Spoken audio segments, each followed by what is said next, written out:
শব্দ দিয়ে আমরা জোটকে ইনশাআল্লাহ বিজয়ের পক্ষে নিয়ে যাব ইনশাআল্লাহ। জোটের গণজোয়ার দেখার পরে এক দলের ঘুম হারাম হয়ে গেছে, সেই জন্য তারা নারী কার্ড ব্যবহার করছে।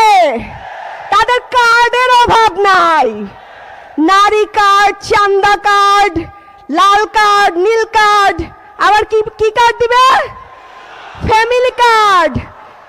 আমরা এইসব ফ্যামিলি কার্ডের ধার ধারি না, এইসব চাইও না নারীরা। আমরা নারীরা চাই কি চাই?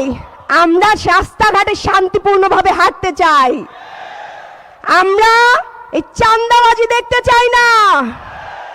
বাংলাদেশে অস্ত্র ছিল, তার চেয়ে একটা বড় অস্ত্র ছিল কি জানেন? শব্দের অস্ত্র। রাজাকার বলে বলে আমাদের ভাইদেরকে খুন করা হয়েছে না? তারপর সেই রাজাকার হয়ে উঠেছে সবচেয়ে শক্তিশালী অস্ত্র, হয়েছে না?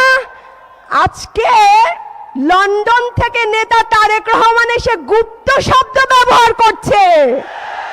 এই গুপ্ত শব্দ রাজাকারের চেয়েও শক্তিশালী শব্দ হয়ে উঠবে ইনশাআল্লাহ। এই গুপ্ত শব্দ দিয়েই আমরা জোটকে ইনশাআল্লাহ বিজয়ের পক্ষে নিয়ে যাব ইনশাআল্লাহ। শুনেন, এইসব শব্দের রাজনীতি খেলেন না, এগুলো শেষ হয়ে গেছে।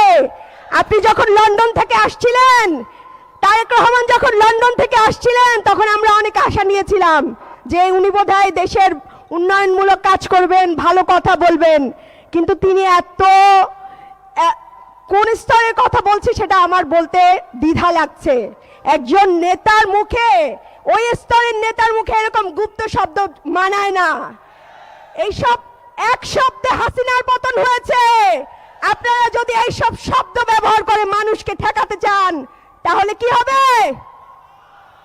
জি, শব্দেরই পতন হবে ইনশাআল্লাহ।